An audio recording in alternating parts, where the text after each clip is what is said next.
1 டீஸ்பூனுக்கு வெந்தயம், கடுகு, மிளகு அண்ட் சீரகம் எடுத்து வச்சுருக்கிறோம். அண்ட் பூண்டை வந்துட்டு இந்த மாதிரி இடித்து வச்சுக்கோங்க. And 1 onion, 1 tomato and curry leaves and சின்ன வெங்காயம் இந்த மாதிரி கட் பண்ணி உரிச்சு வச்சுக்கோங்க.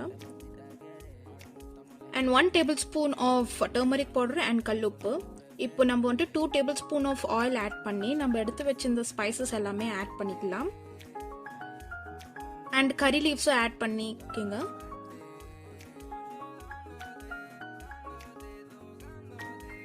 அண்ட் நம்ம சின்ன வெங்காயத்தை ஆட் பண்ணிக்கலாம். இதை நல்லா தாளிச்சுக்குங்க. அண்ட் ஆனியன்ஸ் நம்ம கட் பண்ணியிருந்தோம் பார்த்தீங்களா, அதை ஆட் பண்ணிக்கோங்க. அண்ட் பூண்டை கூட ஆட் பண்ணிக்கோங்க. அண்ட் டர்மரிக் பவுடர் ஆட் பண்ணிக்கோங்க. அது கூட கல்லுப்போ ஆட் பண்ணிக்கோங்க. நல்லா இந்த மாதிரி மிக்ஸ் பண்ணிக்கோங்க. அண்ட் 1 டொமேட்டோ இந்த மாதிரி கட் பண்ணி வச்சுருந்தோம் பார்த்தீங்களா, அதை ஆட் பண்ணிக்கலாம். புளி வந்துட்டு கரைச்சி வச்சுக்கோங்க.